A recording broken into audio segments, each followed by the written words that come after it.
Le projet Texvox 83 et la Crique de l'Aube ont le plaisir de vous présenter Dracula de Bram Stoker. 5 mai, journal de Jonathan Harker, suite, part 2. Il insista, voulant à tout prix porter mes valises. Il traversa le corridor, prit un grand escalier en colimaçon, puis un autre couloir, sur le pavé duquel chacun de nos pas résonnait longuement. Arrivé au bout, il poussa une lourde porte, et je fus tout aise de me trouver dans une chambre bien éclairée, où la table était dressée pour le souper et où un grand feu de bois flamboyait dans l'imposante cheminée.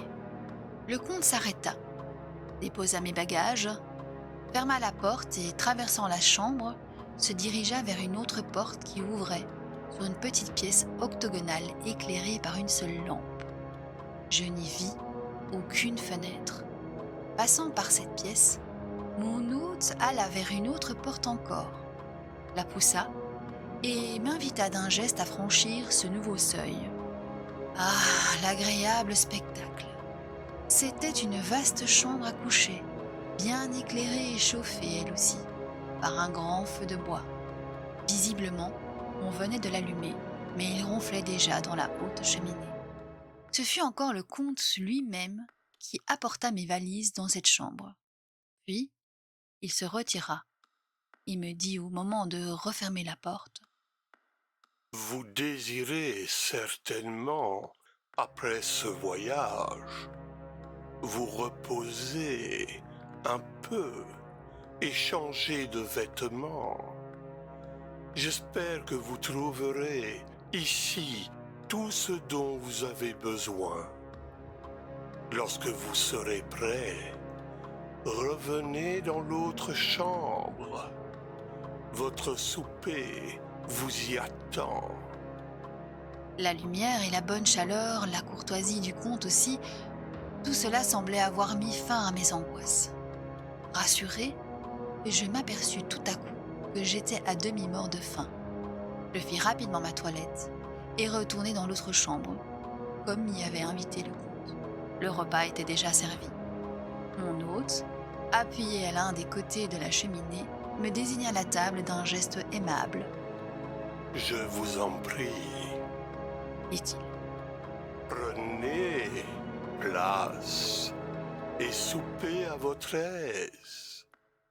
Vous m'excuserez, j'espère, si je ne partage pas votre repas, mais ayant dîné, je ne pourrai point souper. » Je lui tendis la lettre scellée que M. Hawkins m'avait remise pour lui. Il l'ouvrit et la lut, l'air grave. Puis, avec un charmant sourire, il me la donna pour que je la lise à mon tour. Un passage au moins de cette lettre me combla de joie. « Je regrette vraiment qu'une nouvelle attaque de gouttes m'empêche de voyager en ce moment. Il m'en empêchera pendant un bon bout de temps, je le crains. Néanmoins, je suis heureux de pouvoir vous envoyer à ma place quelqu'un en qui j'ai une entière confiance. » Ce jeune homme est plein d'énergie. Il connaît parfaitement son métier. Je le répète, on peut avoir confiance en lui. Il est la discrétion même. Et je pourrais presque dire qu'il a grandi dans mon étude. Pendant son séjour chez vous, il sera à votre disposition chaque fois que vous le désirerez, et en toute chose, il suivra vos instructions. Le comte quitta la cheminée pour venir lui-même ôter le couvercle d'un plat, et l'instant d'après, je mangeai un poulet rôti, qui était un vrai délice. Ajoutez à cela un peu de fromage, une salade et 2 verres de vieux Tokay, et vous connaîtrez le menu de mon premier repas au château.